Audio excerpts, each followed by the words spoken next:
విశాఖ రిషికొండలో వివాదాస్పద భవనాలకు మరో షాక్ తగిలింది. 60 లక్షల రూపాయల విద్యుత్ బకాయిలు చెల్లించాలని ఈపీడీసీఎల్ నోటీసులు పంపించింది. 2 హైటెన్షన్ లైన్ల ద్వారా రిషికొండ భవనాలకు విద్యుత్ సరఫరా జరుగుతోంది. రోజు 2000 యూనిట్ల విద్యుత్ వినియోగిస్తున్నట్లు తెలిపింది.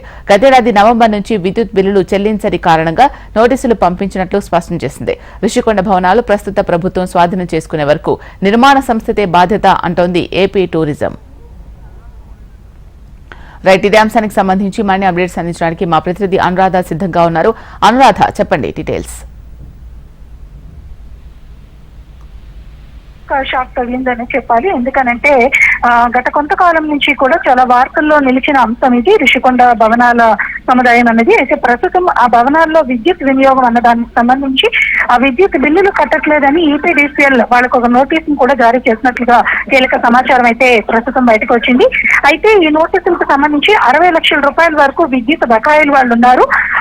రిషికొండ భవనానికి 2 హెచ్టీ లైన్స్ ద్వారా ఒక రోజుకు 2000 యూనిట్లు చొప్పున విద్యుత్ వినియోగం జరుగుతుంది. దానికి సంబంధించి నవంబర్ నెల నుంచి కూడా విద్యుత్ బిల్లులు చెల్లించలేదు. తక్షణమే విద్యుత్ బిల్లులు చెల్లించకపోతే సరఫరా నిలుపుదల చేస్తామంటూ ఈపీడీసీఎల్ పేర్కొంటూ ఒక నోటీస్ ఇచ్చినట్లుగా సమాచారం అయితే వస్తుంది. అయితే ప్రస్తుత ప్రభుత్వం ఇంకా ఆ భవనాన్ని స్వాధీనం చేసుకోలేదు కనుక ప్రస్తుతం అది నిర్మాణ సంస్థ ఏదైతే ఉందో ఆ సంస్థదే దాని బాధ్యత అంటూ కూడా ఇక్కడున్న ప్రస్తుతం టూరిజం శాఖ అధికారులు అయితే తెలియజేస్తున్నారు.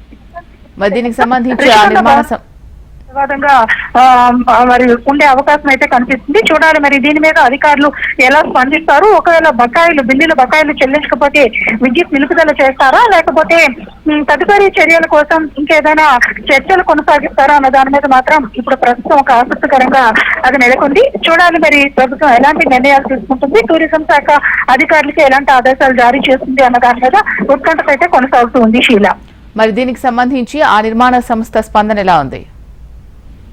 ప్రస్తుతం గత ప్రభుత్వంలో ఈ రిషికొండ నిర్మాణం జరిగింది. అప్పుడు గుత్తేదారులు ఎవరైతే ఉన్నారంటే కాంట్రాక్టర్స్ ఎవరైతే ఉన్నారో వాళ్ళకి మాత్రమే ఆ బిల్స్ కి సంబంధించిన ఆ టెండర్స్ అవి ఇచ్చారు కాబట్టి వాళ్ళే ఆన్సర్ చేయాల్సి ఉంటుంది అన్నది ఇప్పుడున్న అధికారుల వెర్షన్. అయితే మరి ప్రస్తుతం వాళ్ళకి సమాచారం ఇచ్చారు కాబట్టి మరి వారం రోజుల్లోపు దాని మీద స్పందన తెలియజేయాలని కూడా చెప్పారు. మరి వాళ్ళు ఇచ్చిన స్పందన బట్టి తదుపరి చర్యలు ఉండే అవకాశం ఉంటుంది.